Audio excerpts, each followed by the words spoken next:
Hi, students. Thanks for joining us for another alumni interview. I am here with Van from Vietnam, and it's been really exciting talking to her and getting to know her. And I'm going to ask her some questions now so she can share some of the things she's already shared with me, with you. So, Van, thank you so much for doing this.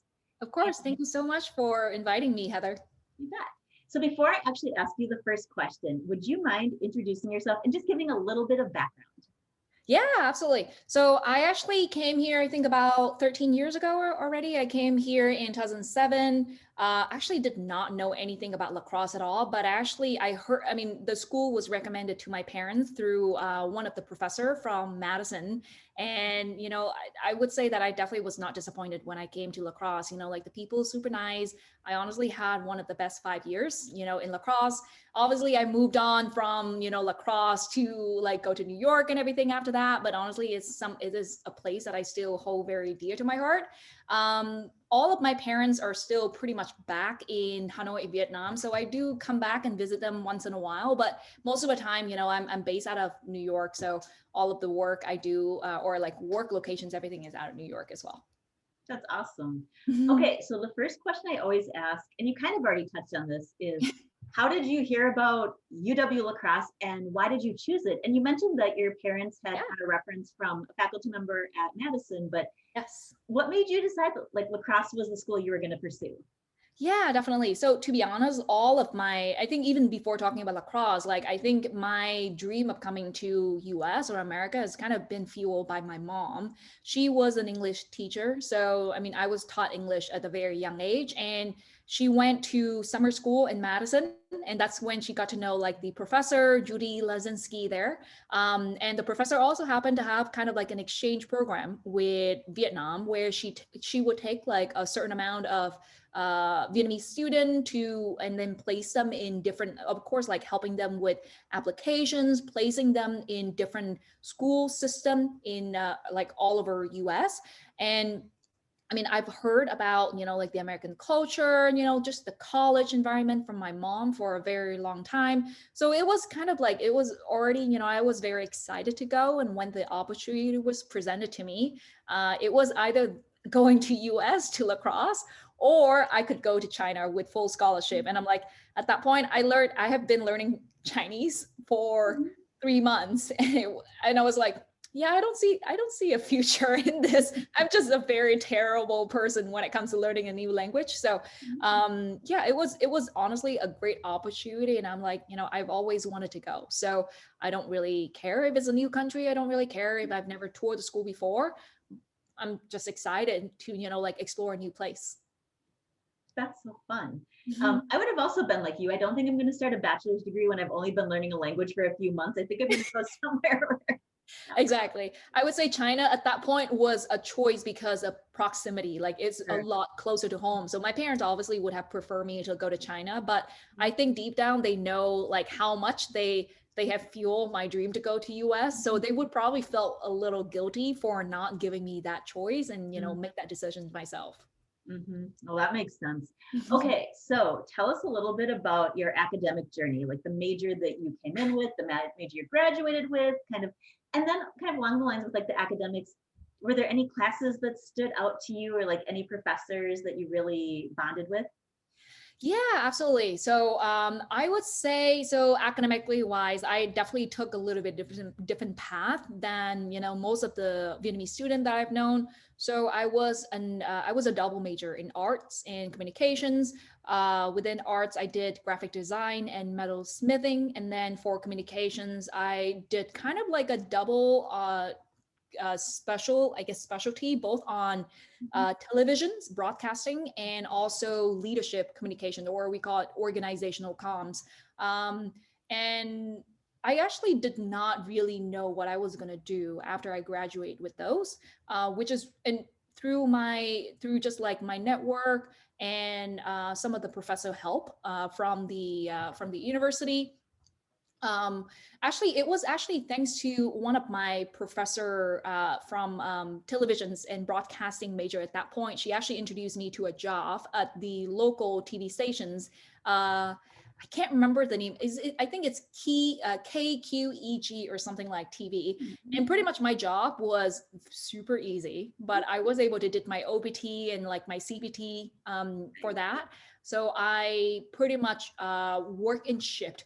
I would go there and play commercial or like play commercial, at like the different time slot that, like a prime program would be like, you have a TV program and you slot like different ad slot in there. So that was my job. That was one part of it. And then the other part where KQEGs always kind of film or record like a local NASCAR or kind of local race car. Mhm. So I would accompany initially like some of the cameramen from the TV stations to film that race show. And then eventually they essentially just let me film it myself because, after I learned how to handle a camera from school, they were like, okay, you're good to go. You just do this. Make sure you got this angle, make sure you got the sounds, everything. So yeah, that was my job for I think probably about 2 years. And then I think somehow through some sort of connection, actually I now don't remember, my memory a little bit hazy, but I actually happened to participated in a productions company. So essentially there was a productions company came to town and they were going to film a reality TV show in La Crosse. You might still be able to find it on VH1 now. It's actually called God, something on the off pitch. Off pitch. It's called the off pitch.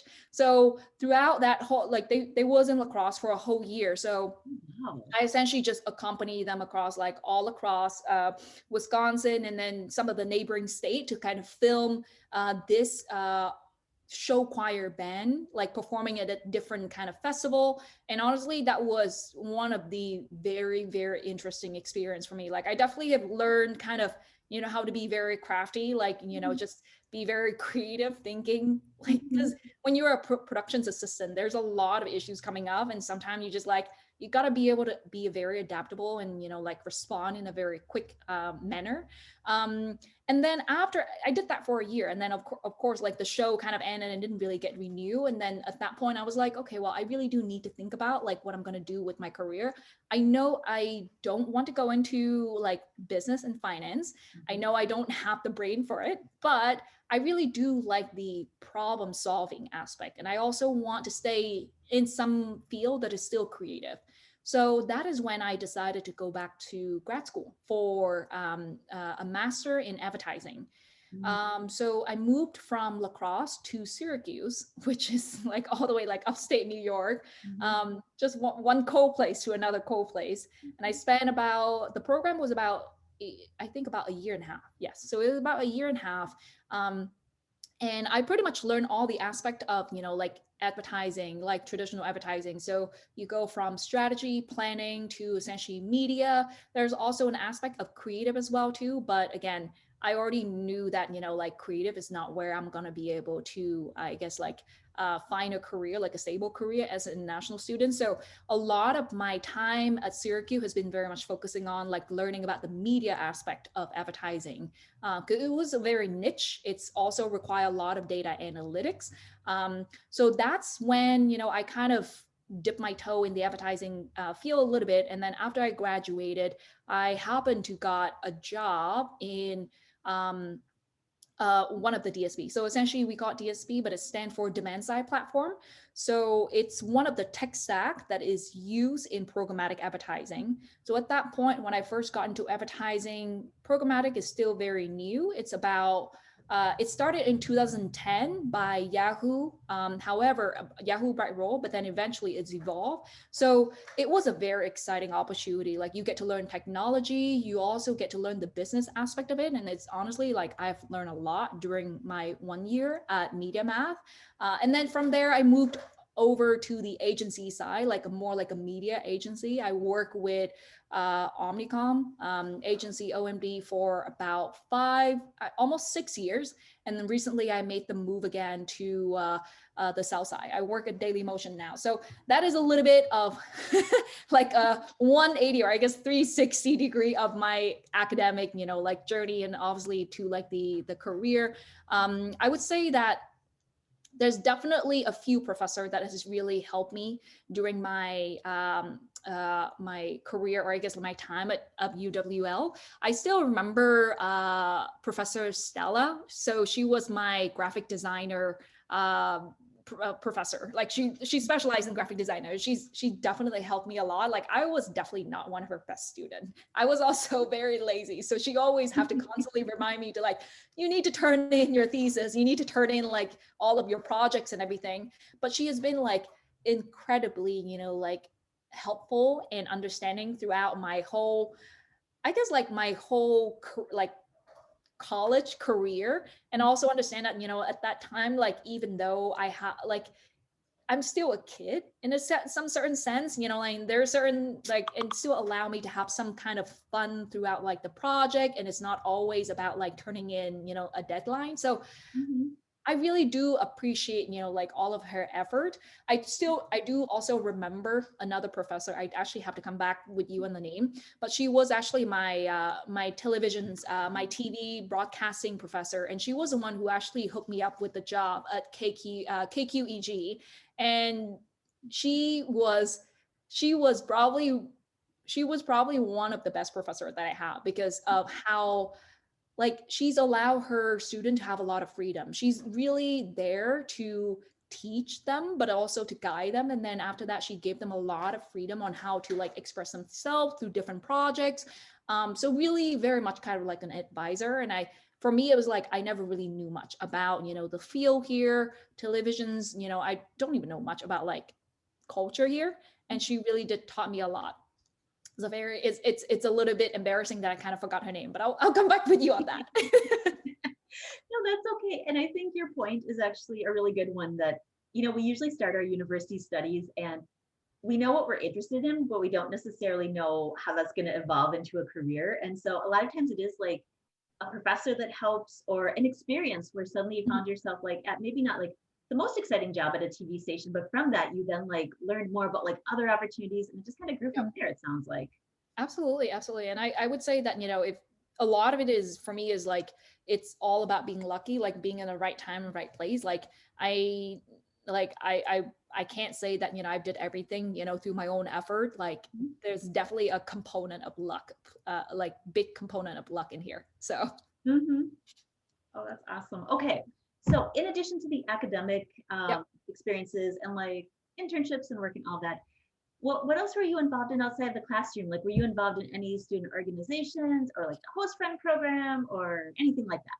Yes, absolutely. That was one of the things that I was so like surprised, or I guess like I was very inspired when I got to UW. Like I saw a lot of student involvement and there's like a lot of the program around the school was essentially put together by student, and it's really bring together that kind of like that experience of like leadership. So leadership organizations was something that I was also heavily involved in during my time at UW-La Crosse. I definitely was involved in like the international committee, student committee, but then I was also I think during my sophomore and junior year, I was also participated in the student, I can't remember the name anymore. It was like the student body at UW-La Crosse, and I The was student kind of, senate. yep, the student associations, yes. Mhm. And then I think I won the elections to be to represent the arts and arts and comms department. So I was one of the representative, and then eventually I got involved into like more like resident hall. So I became an RA for a short period of time, and then but overall, like to be honest, like the student community, like like the in like all of the leadership activity is something that I really enjoy during my time there. Okay, so here's my final question for you. If Yep. you were talking to somebody who's like 17 years old and considering university in the US and maybe even UW-La Crosse, what kind of advice would you give them? Ooh, I would say that uh, enjoy the time you have in college. It is a time that will never come back. You will, once you pass college, you will be greeted with many, like many worries that, like more adult worries that, like you'll eventually just want to turn back times. And honestly, like the people and the community at La Crosse is something that I truly still hold dear to my heart. Like it's another family that I have. So I think that it's the level of support that at UW-La Crosse that has really made me kind of the person I am today. So I honestly would advise them enjoy it. Like enjoy the 5 years you have. Enjoy, like be flexible, be open-minded. Don't just shut down on an idea just because you've never come across it before. And after you leave La Crosse, right? Like pass on all of your wisdom, pass on all of your experience to the next, generations of students, because we all know, like everybody can use a helping hand, especially as international student. Mhm. Well, I've definitely seen that as I've been talking with our international alums. You all are so like kind and generous and both excited about UW-La Crosse, but also always saying like, if I can help a student in any way, I want to do that. So I'm excited to see that like you had that coming in, but now you want to pay it forward as well. Absolutely. I think that's what really going to keep the international community here strong, right? Like it's all about, helping each other, building each other up. And, that's what we're all here for. Awesome. All right, Van, we want to thank you for taking some time to talk to us and share your experiences as a UWL Eagle. And for the students watching, if you have questions about UW-La Crosse, I want you to contact me. I'm Heather Pearson, and I'm one of our international admissions counselors. You can find our contact information on our website or from the social media area that you're watching it right now, whether it be Facebook or Insta. Feel free to leave a message and we're happy to reach out to you. So for students, we wish you all the best in your university search. And for you, Van, we wish you much success as you continue on with your career. Thank you so much, Heather. I really appreciate the time you took today to talk with me. And again, right, like best of luck to all of the students. Whether you are coming to La Crosse or not La Crosse, I mean, again, you should come because it's a great place. And any questions you might have, definitely talk to Heather about it. But again, best of luck for a new school years. And like hopefully I'll be able to talk to one of you guys soon. If ever you have any questions, feel free to ask Heather for my contact, and I'll be happy to help. Awesome. Thanks, students. Bye. Okay. All right. Thank you. Bye.